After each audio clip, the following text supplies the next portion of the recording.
سرکار نے فرمایا تھا نکاح کو آسان بناؤ،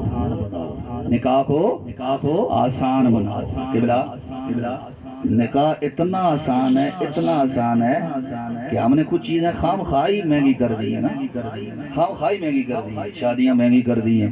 بندہ مر جائے تو گھر والے پریشان ہونے کے ہن بلاؤ جی فلاں کی روٹی پکاؤ،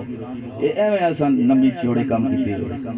تو میں تھوڑا جہا انہاں چیزاں کی جی آنا کہ ختم ضرور ٹھیک ہے، لیکن جس کو طاقت ہے وہ کراؤ، جس کو نہیں طاقت ہے کوئی نہیں رہو، میرا کپڑی چاہو، مہنگائی نہ دو، ٹھیک ہے، جس کو طاقت ہے وہ کراؤ، جس کو نہیں طاقت تو مستحب کم ہے،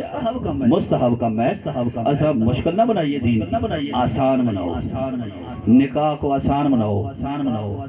10 درہم مہر، 10 درہم دی مقدار تے او بھی آکھیا گیا کہ جس جنے کو کوئی نہ ہوئے نا تے مہر کی 3 ورائٹیاں دیتیاں گئیں، ایک غیر معجل ہے اسی وقت مہر معجل ادا کر دیا، غیر معجل جو بعد میں دیے گا، ایک معجل حمزہ نال ہوندا، واو نے اوپر حمزہ ہونی، اس کا مطلب علماء جان، ٹھیک ہے۔ اس کی اہل مہر معجل ایک عین نال معجل ہونا، اس کا مطلب ہو رہا ایک غیر معجل، ایک معجل جڑا غیر مہر معجل ہونا نا حمزہ نال،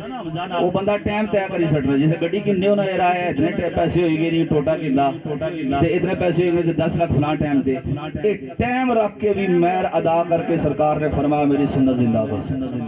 بلے بھائی بلے، شریعت نے کتنا آسان کیا ہوا ہے نکاح، اور ہم نے کتنا مشکل کر دیا ہے۔ 6 تولے زیور ہو سی